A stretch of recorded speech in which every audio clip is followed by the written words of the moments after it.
Hello प्यारे बच्चों, तो आज के हम इस वीडियो में जो कि कवर करने वाले हैं साइंस का जो है पूरा ऑब्जेक्टिव क्वेश्चन सॉल्व करने वाले हैं। साइंस का वायरल क्वेश्चन जो है ऑब्जेक्टिव का पूरे हम लोग करेंगे। लगभग जो हम 50-60 क्वेश्चन करेंगे आज। हम लोग का टारगेट रहेगा कि 200 क्वेश्चन तक करें और 200 क्वेश्चन में ही पकड़ लें। क्या पकड़ लें? तो बोर्ड के एग्जाम को जो है 200 क्वेश्चन में ही हम लोग अच्छे से तैयारी कर लें। अंतिम मौका फुल तैयारी के आप लोग को दिख रहा है बैनर पे, सभी क्वेश्चन को का इसी में से रहेगा, यानी सभी क्वेश्चन जो इसमें से बाहर नहीं जाएगा। आप लोग का प्यारा सर जो है आप लोग को यहाँ पे दिख रहा है, आप लोग का जो है आप लोग नूरुल्लाह सर से नाम से आप लोग जान सकते हैं। आप लोग का चैनल जो है, चैनल नेम है आप लोग का जो है, क्या चैनल नेम है तो आप लोग को हम बता दें। चैनल नेम जो है नूरुल्लाह क्लासेज है। क्या है? तो नूरुल्लाह क्लासेज है। नूरुल्लाह क्लासेज चैनल नेम है NURULLA। नूरुल्लाह क्लासेज चैनल का नाम है CLASSES क्लासेज आप लोग का चैनल का नाम है। प्यारे चैनल आप लोग को का है, आप लोग इसको सपोर्ट कीजिए, अपने दोस्तों को शेयर कीजिए और आप लोग इसी माध्यम से अच्छे से तैयारी हो जाएगा। और इसका PDF लेने के लिए आप लोग क्या कीजिएगा, तो इसका PDF आप लोग को कहाँ मिलेगा? आप लोग बोलेंगे हमने आप लोग के पास जो है एक क्या है, तो PDF लेने के लिए आप लोग के पास कौन सा चैनल है? व्हाट्सअप चैनल है। व्हाट्सअप चैनल है, वहाँ से आप लोग को PDF मिल जाएगा। वहाँ तक हम लोग कैसे पहुँचेंगे ये आप लोग सोच रहे होंगे, तो इसके डिस्क्रिप्शन बॉक्स में आपको लिंक मिल जाएगा। एक टेलीग्राम चैनल है, उसका भी डिस्क्रिप्शन बॉक्स में लिंक मिल जाएगा। वहाँ पे आप लोग फॉलो कीजिएगा, आप लोग जुड़िएगा वहाँ से और PDF पूरे मिल जाएगा। चलिए थैंक यू। अब लोग हम लोग क्वेश्चन सॉल्व करते हैं, जो कि कहाँ से सॉल्व करते हैं। जो केमिस्ट्री का क्वेश्चन दिख रहा है होगा आप लोग को। देखिए, रासायनिक अभिक्रिया के दौरान किसी पदार्थ में ऑक्सीजन का ह्रास होता है कहलाता है, तो वो कहलाता जो है आप लोग को अपचयन कहलाता है, यानी इसका आंसर जो है B हो जाएगा। चलिए अगला नंबर क्वेश्चन देखते हैं, जो कि दूसरा नंबर क्वेश्चन है। कौरा शोषण किस प्रकार की रासायनिक अभिक्रिया है? तो शोषण एक उष्माक्षेपी रासायनिक अभिक्रिया है, तो इसका आंसर जो है आपको C हो जाएगा, उष्माक्षेपी हो जाएगा। चलिए आपको बताते हैं। बड़ा बुझा हुआ चूना का अनुसूत्र जो है, बुझा हुआ चूना इसमें से कौन है? तो बुझा हुआ चूना जो है इसमें से जो है आपको CaOH2 है, तो इसका जो आंसर हो जाएगा A हो जाएगा। चलिए अगला नंबर क्वेश्चन देते हैं, जो कि चौथा नंबर क्वेश्चन है। कह रहा है कई घोल नीले लिटमस को लाल कर देता है, तो कई घोल जो है नीले लिटमस को लाल कर देता है, तो वो जो है घोल का pH मान कितना होगा? तो उसका pH मान 2 होगा, यानी A हो जाएगा इसका आंसर। चलिए अगला नंबर क्वेश्चन देते हैं। बोलता है अम्लीय विलयन का pH मान कितना होता है? तो अम्लीय विलयन का जो pH मान होता है 7 से कम होता है। कितना होता है? 7 से जो है कम होता है, तो इसका आंसर जो है B हो जाएगा। चलिए अगला देखते हैं, जो ये कह रहा है छठा नंबर क्वेश्चन है। समीकरण इतना है 2H2 + O2/2H2O का है, तो इसमें से कौन सा संयोजी उत्तर है? तो इसका जो संयोजी उत्तर हो जाएगा वो संयोजी अभिक्रिया हो जाएगा, यानी इसका आंसर जो है समीकरण का संयोजी अभिक्रिया हो जाएगा। चलिए अगला नंबर क्वेश्चन देते हैं, सातवां। रासायनिक अभिक्रिया के दौरान किसी पदार्थ में ऑक्सीजन का योग कहलाता है। रासायनिक अभिक्रिया के दौरान किसी पदार्थ में ऑक्सीजन का योग कहलाता है, वो उपचयन कहलाता है, यानी इसका B हो जाएगा आंसर। चलिए अगला नंबर क्वेश्चन देते हैं, आठवां नंबर क्वेश्चन। रासायनिक अभिक्रिया के दौरान किसी पदार्थ में ऑक्सीजन का ह्रास होता है, वह कहलाता है, तो वो जो है क्या कहलाता है? तो वो कहलाता है अपचयन कहलाता है, यानी इसका आंसर जो है B हो जाएगा। चलिए अगला नंबर क्वेश्चन देखते हैं। अगर मधुमक्खी का डंक होता है एक अम्ल छोड़ता है, जिसके कारण जो दर्द और जलन अनुभव होता है, यानी हम लोग को जो मधुमक्खी काटते हैं तो वो एक अम्ल छोड़ते हैं। उस अम्ल का जो नाम क्या है? तो उस अम्ल का जो नाम है आप लोग के पास मिथेनोइक अम्ल होता है। वो मिथेनोइक अम्ल होता है। क्या होता है? मिथेनोइक अम्ल होता है, तो उसका जो है ये आंसर हो जाएगा, आपको A हो जाएगा। चलिए अगला नंबर क्वेश्चन देते हैं, जो कह रहा है निम्नलिखित में किसके कारण अम्ल वर्षा होती है? तो निम्नलिखित में किसके कारण अम्ल होता है? H2O के कारण होती है, यानी इसका आंसर हो जाएगा B हो जाएगा। SO2 के कारण होता है। चलिए ये जो है SO2 के कारण होता है। चलिए अगला नंबर क्वेश्चन देते हैं, जो कि कह रहा है 11वां नंबर क्वेश्चन। टूथपेस्ट यानी हम लोग का ब्रश जो होता है ना, ब्रश कैसा होता है? यानी अम्लीय होता है, क्षारकीय होता है या उदासीन होता है? इसका जो आंसर हो जाएगा क्षारकीय होता है। ये क्या होता है? क्षारकीय, यानी B हो जाएगा इसका आंसर। चलिए अगला नंबर क्वेश्चन देते हैं, जो कि 12 नंबर क्वेश्चन है। हमारा शरीर जो है pH कितने परास के बीच कार्य करता है? यानी 7.0 से लेके 7.8 के बीच कार्य करता है, यानी इसका आंसर B हो जाएगा। चलिए 12वां नंबर क्वेश्चन हो गया। 13वां नंबर क्वेश्चन देते हैं, किसी भी उदासीन विलयन का pH मान होता है। उदासीन विलयन का हमेशा pH मान 7 होता है, तो इसका भी आंसर हो जाएगा आप लोग को B हो जाएगा। उदासीन विलयन का pH मान 7 होता है। चलिए अगला नंबर क्वेश्चन देते हैं, जो कि 14 नंबर क्वेश्चन है। कहता है धोबिया जो है धोबिया सोडा का रासायनिक सूत्र क्या है? तो धोबिया सोडा का रासायनिक सूत्र है जो है आप लोग को Na2CO3 × 10H2O होता है, तो Na2CO3 × 10H2O, यानी इसका जो है E हो जाएगा आंसर, यानी यहाँ पे B छूट गया है में, तो इसका B हो जाएगा आंसर। चलिए अगला नंबर क्वेश्चन है, जो कहता है निम्नलिखित में कौन लवण है? निम्नलिखित में कौन लवण है? तो ये K2SO4 होता है, यानी लवण जो है K2SO4 होता है। इसमें से कौन सा K2SO4 है? ये देखिए आपको ये C है K2SO4, तो इसका आंसर जो है C हो जाएगा। क्या हो जाएगा? C हो जाएगा। चलिए अगला नंबर क्वेश्चन देते हैं, 16वां नंबर क्वेश्चन। संगमरमर का रासायनिक सूत्र क्या है? तो संगमरमर का जो रासायनिक सूत्र होता है संगमरमर का रासायनिक सूत्र है सी संगमरमर का CaCO3 होता है संगमरमर का रासायनिक सूत्र। तो इसमें से कौन सा है, तो इसमें से बी है, सॉरी ए है इसका आंसर, तो ये हो जाएगा। चलिए अगला नंबर क्वेश्चन देते हैं। 17 नंबर क्वेश्चन कर रहा है बैंकिंग सोडा जो है ना, बैंकिंग सोडा का रासायनिक सूत्र क्या होता है। बैंकिंग सोडा का रासायनिक सूत्र है वो होता है आप लोग को NaH क्या होता है, NaHCO3 होता है बैंकिंग सोडा का रासायनिक सूत्र। तो इसमें से जो इसका आंसर हो जाएगा तो ए हो जाएगा इसका आंसर, ए हो जाएगा, NaHCO3 होता है तो ये हो जाएगा इसका आंसर। चलिए अगला हम क्वेश्चन 18 नंबर पीतल का उदाहरण होता है। पीतल का कौन सा धातु इसका उदाहरण है।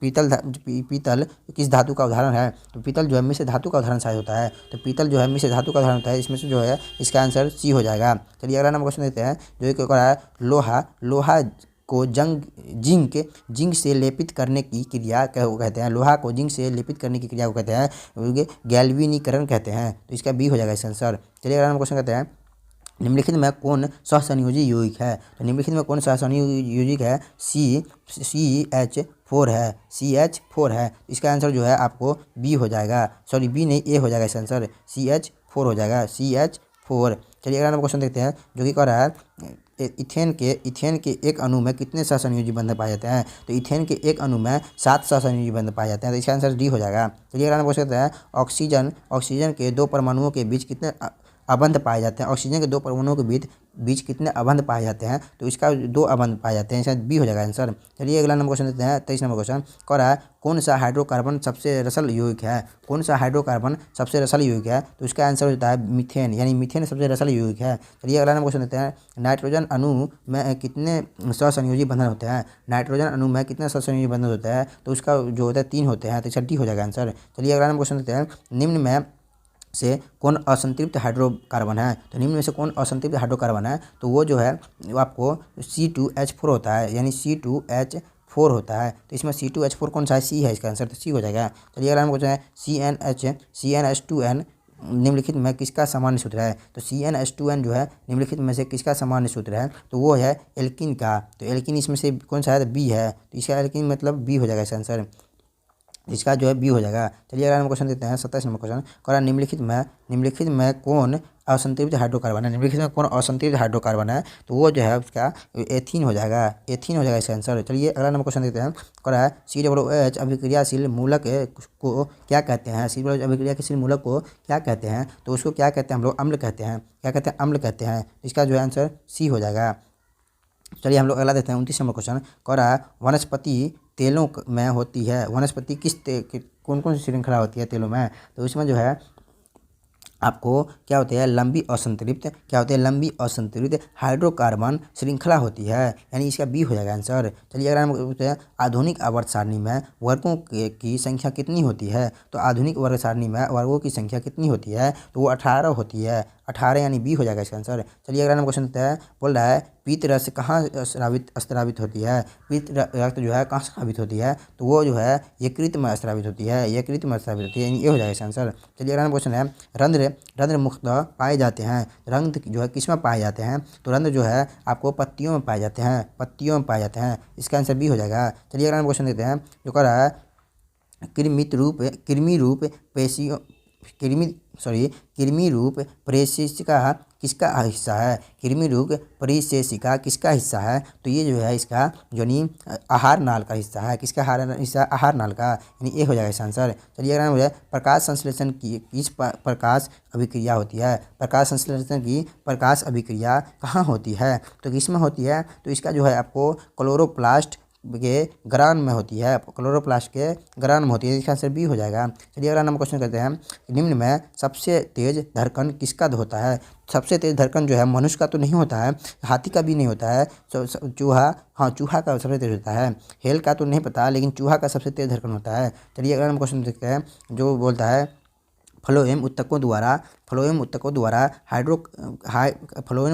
कार्बोहाइड्रेट का परिवहन होता है, किसमें होता है। फ्लोएम उत्तकों द्वारा कार्बोहाइड्रेट का परिवहन होता है सुक्रोज के रूप में, किसमें, सुक्रोज के रूप में। चलिए इसका आंसर डी हो जाएगा। चलिए अगला नंबर क्वेश्चन होता है इनमें से किसकी उपस्थिति के कारण रक्त लाल दिखाई देता है। इनमें से किसकी उपस्थिति के कारण रक्त लाल दिखाई देता है, तो उसको जो है वो हीमोग्लोबिन के कारण, ये आप लोग को पता ही होगा। चलिए अगला हम क्वेश्चन देखते हैं। बोला स्वपोषी पोषण के लिए आवश्यक है, तो स्वपोषी पोषण के लिए आवश्यक है, तो स्वपोषी पोषण के लिए हमको पर्णहरित भी आवश्यक है, सूर्य प्रकाश भी आवश्यक है, कार्बन डाइऑक्साइड भी आवश्यक है, यानी इसका आंसर जो है इनमें से सभी हो जाएगा, यानी डी हो जाएगा। चलिए अगला क्वेश्चन जो है, अमीबा अपना भोजन कैसे पकड़ता है, तो अमीबा जो है अपना भोजन कूटपाद द्वारा पकड़ता है, यानी इसका आंसर सी हो जाएगा। चलिए अगला हम क्वेश्चन देखते हैं। कौन सा एंजाइम वसा पर क्रिया करता है, तो कौन सा एंजाइम जो है वसा पर क्रिया करता है, लाइपेज पर, लाइपेज एंजाइम जो है वसा पर क्रिया करता है। चलिए अगला हम क्वेश्चन देखते हैं। आयोडीन की कमी से कौन रोग होता है,